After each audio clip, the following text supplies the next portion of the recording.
So exciting to see so many little babies. I've missed you all. But so I'm really gonna, yeah, as Tamsin said, first kind of go over the study I was doing at the Babylab that lots of you participated in, and then kind of talk to you about, we haven't fully finished collecting all the data, so we're still hoping to get some more babies in once we're up and running, but we're almost there. So I've kind of looked at what we found, and so I'll kind of share that with you and then go into the online study that I'm doing right now. So I will share my screen. Here we go. Hopefully you see it. If not, let me know. But so here we are looking at noise and learning. And so lots of the research currently out there is really focused on understanding this topic within schools. And so they've really found that the more noise there is, either from within the classroom or outside, the harder children find it to learn and to focus, and they tend to do less well academically. They tend to report being more annoyed and things like that. But the story from that research is largely that noise is bad, it hurts learning, and we should try and reduce it as much as possible.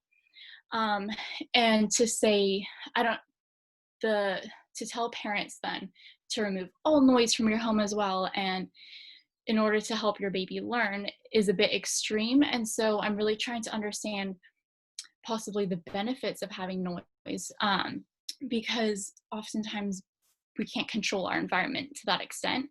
And so in order to learn, we really need to adapt to our environment. So how are potentially babies even doing this? And so we did start going into babies because their brain is very rapidly developing at this age. And so anything that's kind of shaping their brain at this point will then also inform and kind of shape their learning within schools later on.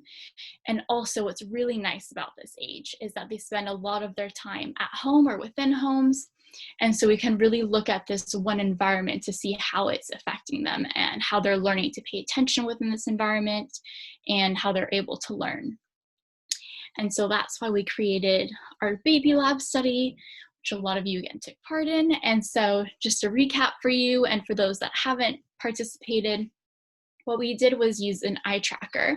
As you can see here, in this part here, this is our eye tracker, and we had a little video of a house with these different windows, and then there were 3 different shapes. And the shapes were either easy to learn, at a medium level, or very hard to learn.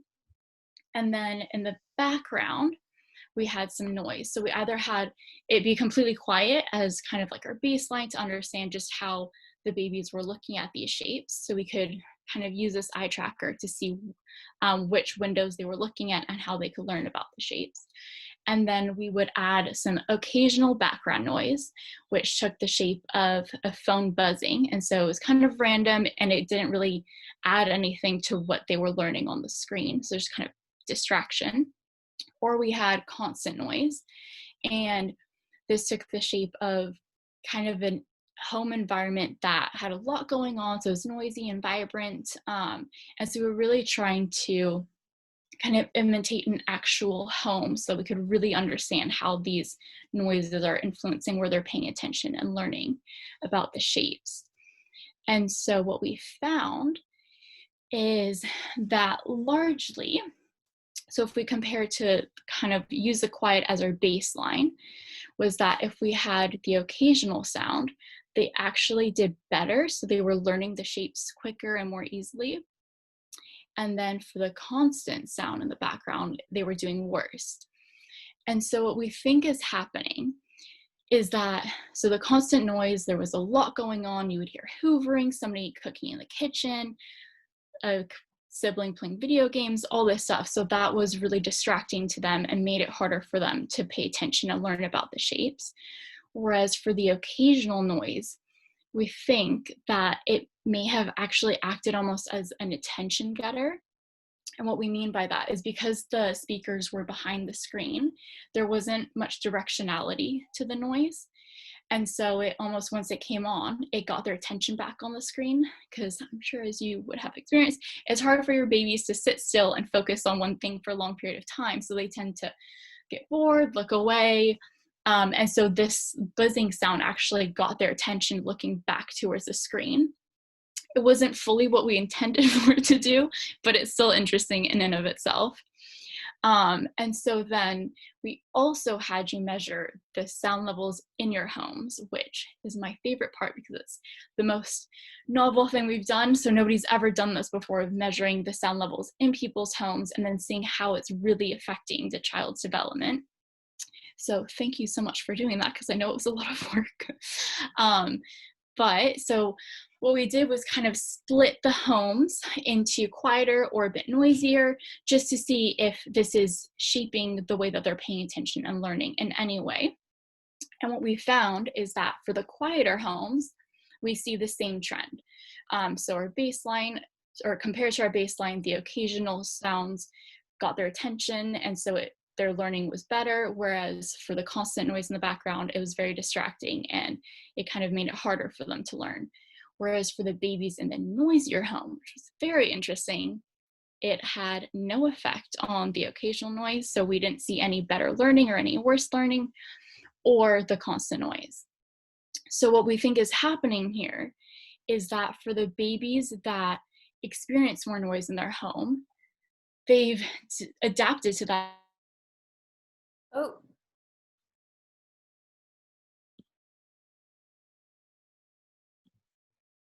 In the background really isn't hindering them at all.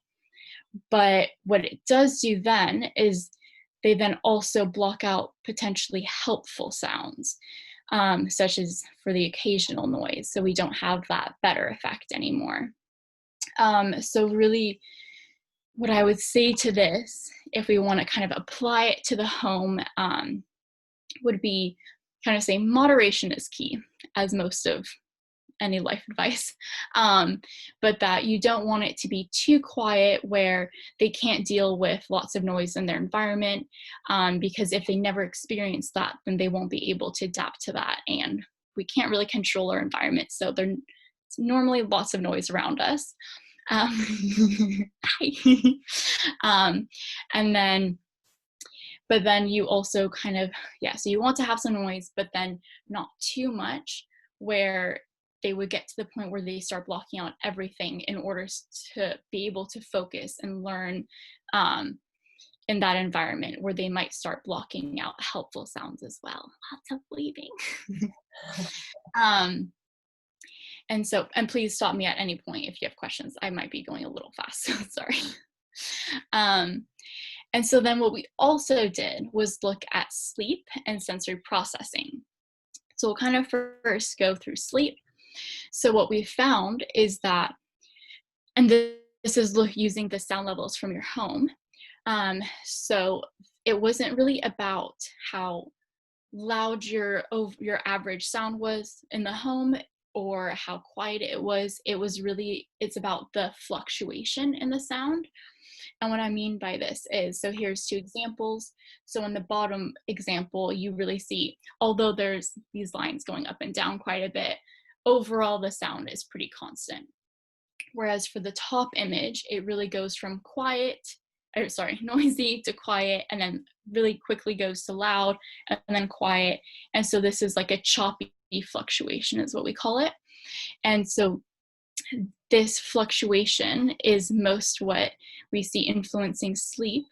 And so once the baby wakes up during the night, which often happens, so we didn't find anything that actually was related to them waking up from the sound measurements in the home, but we found that this fluctuation, once they wake up, makes it harder for them to fall asleep, and so they spend more time awake during the night.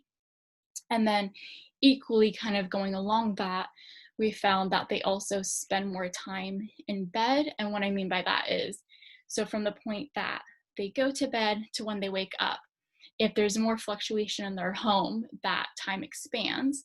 And so we think that it's really due to them being awake longer within that time frame. But then because it's longer, hopefully that means that they are getting their full night's sleep, and that's just why it's extended. But we would really need to kind of do more research into that to really say. But it just is very interesting. And maybe Louisa knows a bit more about that or would have some thoughts on that. She studies sleep. But yeah, it's interesting to know that it's really those fluctuations. And so one thing you could do, if your baby seems to be staying awake a lot during the night, is to maybe use a white sound machine, and that would kind of block out any of the ups and downs of the noise in their environment while they're sleeping or in their room trying to sleep. And this would help kind of keep the sound level around them in the room at a constant level and kind of help block those fluctuations a bit. And so then we have sensory processing. And so what we looked at here was mostly at auditory processing. And it's very similar in that it was mostly the fluctuations in the sound, not so much how loud it is or how quiet it is on average, but how much it goes from noisy to quiet, noisy to quiet. And that the more fluctuation there was, it actually helped their ability to process auditory information. And so this kind of goes into what we were talking about with our study in the lab of kind of their experience with the noise is helping them deal with the auditory sounds around them. And so they're getting more experience with dealing with these noises. And so their processing of the sounds is kind of at a higher ability because they've had to deal with it more. So they've gotten quite skilled at it. And so, yeah, so here I would say, overall, it seems that experience with the noise is really important. It helps them deal with it and adapt to those environments and helps them learn how to focus their attention and learn and then block out those distractions. But then during sleep, it's really key that it's kind of a more constant sound so that they're able to fall back asleep. And so that's kind of our overall findings so far. There's still lots to look at because we, as you can remember, probably measured lots of things and had you do a lot. But this is kind of our first step at looking at this. So if you have any questions, please let me know. And then I will be going into the online study, but it's kind of taking similar but going a different track. So just thought I'd give you a second to ask any questions you might have. Yeah, I just wanted to, Brittney, so this is Kelly and Willow. Just wanted to see what was the thing that most surprised you about the study, the results, if there was anything? I think honestly how much we found. You hope to find all this stuff, and this aligns a lot with what we were hoping we would find. But for it to kind of come out so clearly, and that, so for the sounds we measured in the home, how it helps with auditory processing and how that then links to the findings we found in the lab of how they deal with the chronic noise condition a lot better if there's that constant sound in the background. So it ties in really, really well. And so it kind of helps us kind of believe what we're seeing. So that was very exciting. Yeah, but that's okay. Great, thank you. Does anyone else have a question? Hey, Brittney, can you hear me? Yes. Hi, Claire. Hello. Quick question. I was wondering whether, so with the fluctuations in sound, for sleep, it looks like it's more tricky because it's making it harder to get back into sleep when you've got more fluctuation. But then overall auditory processing seems to be aided by these fluctuations in sound. So do you think, I guess you don't know, but do you think it's likely that there is a sort of interaction between the sleep and the auditory, so the sort of negatives and the benefits? I haven't quite looked at that.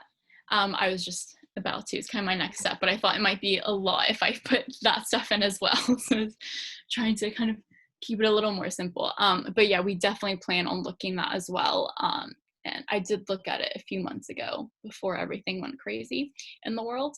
And I do remember there were some correlations between that of how the babies are sleeping and how that influences their sensory processing.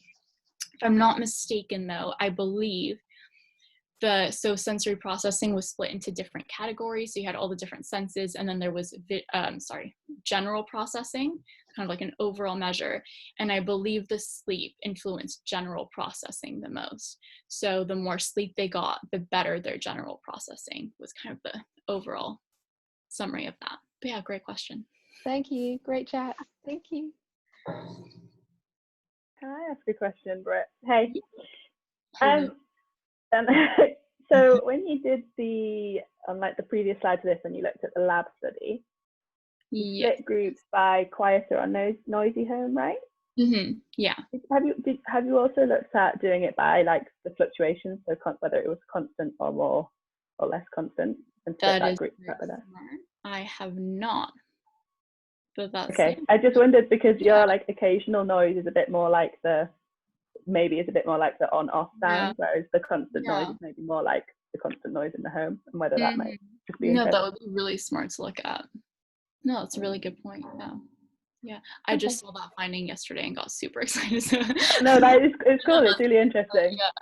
Yeah, I should definitely look at that. Yeah, that would be very interesting. Yeah, great questions. Thanks for sharing, Ellie.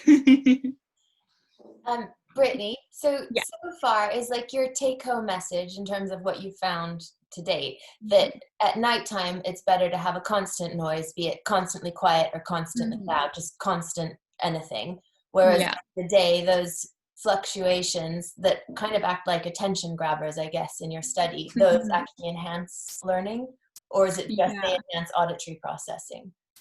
No, I think it's that they enhance learning.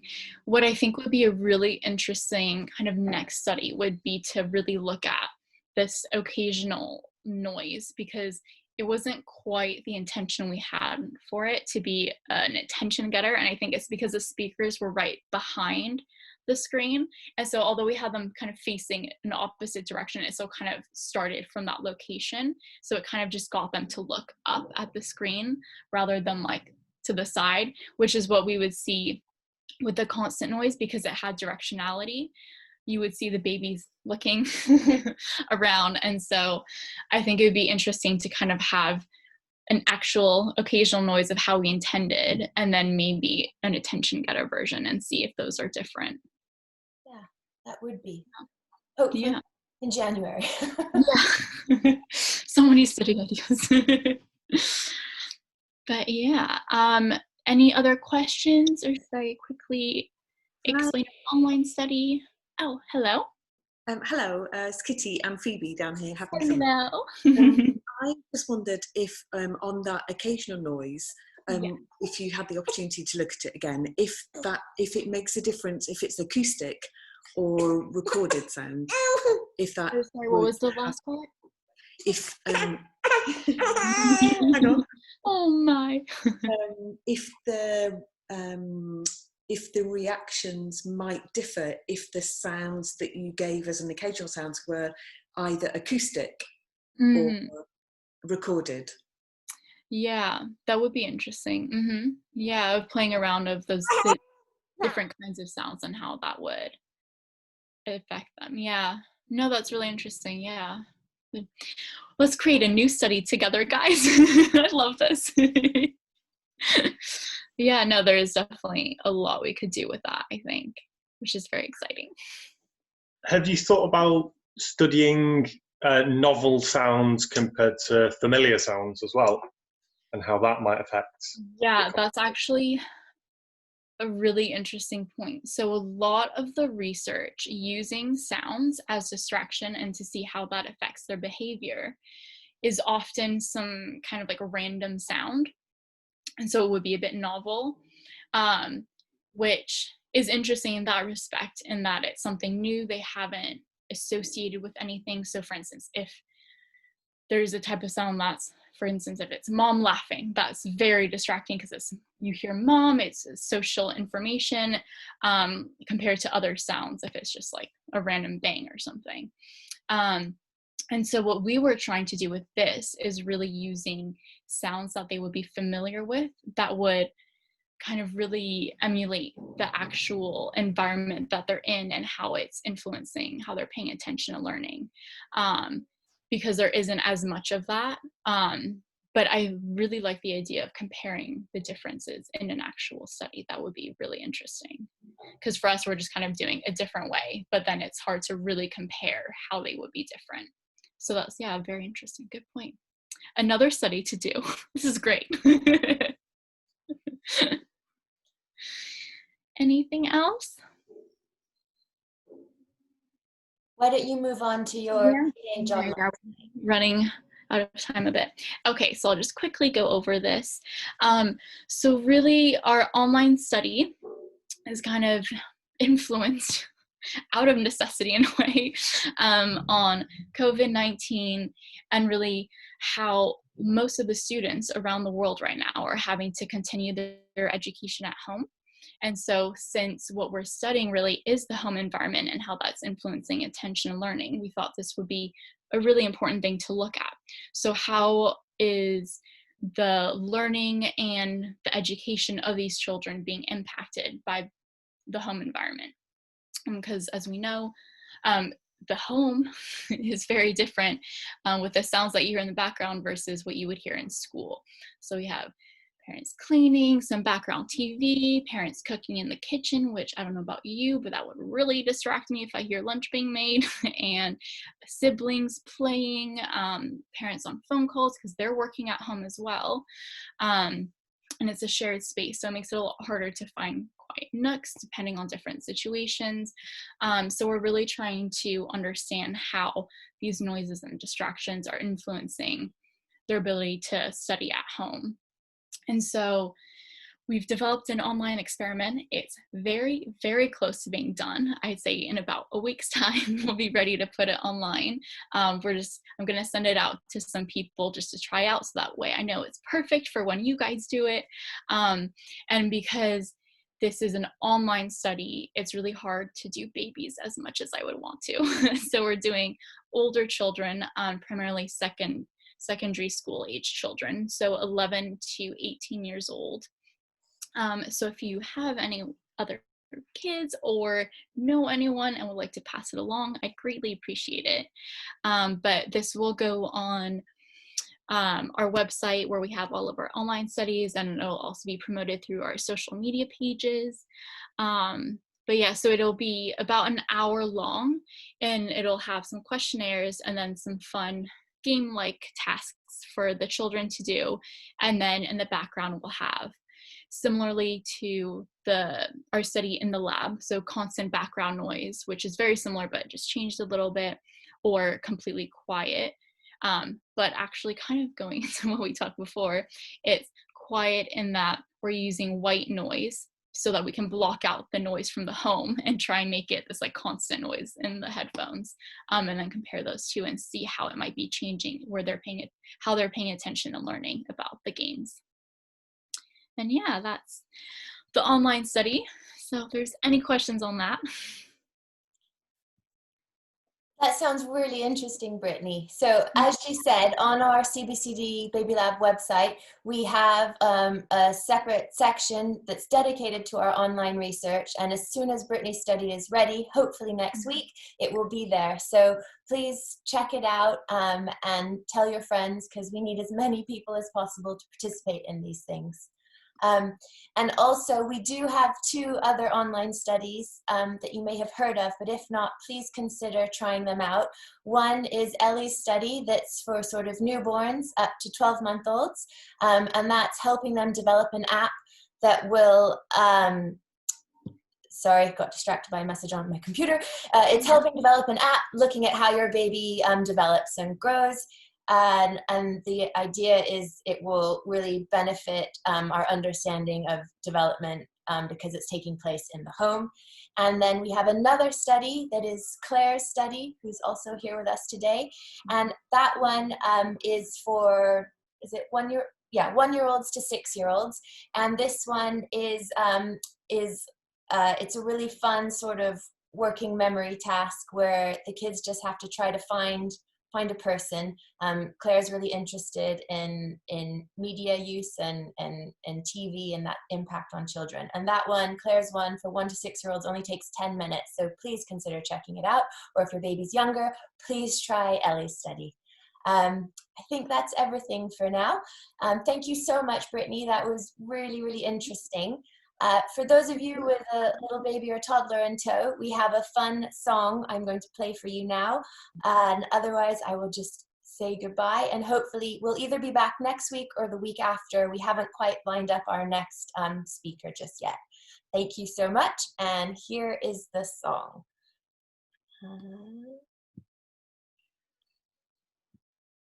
Sorry, there it is. Phew, figured it out this time. All right, everyone, thanks so much for joining us today, and hopefully see you back in a couple weeks' time. Thanks, Bye. everybody. Bye. Bye. Bye. Thank you. All right.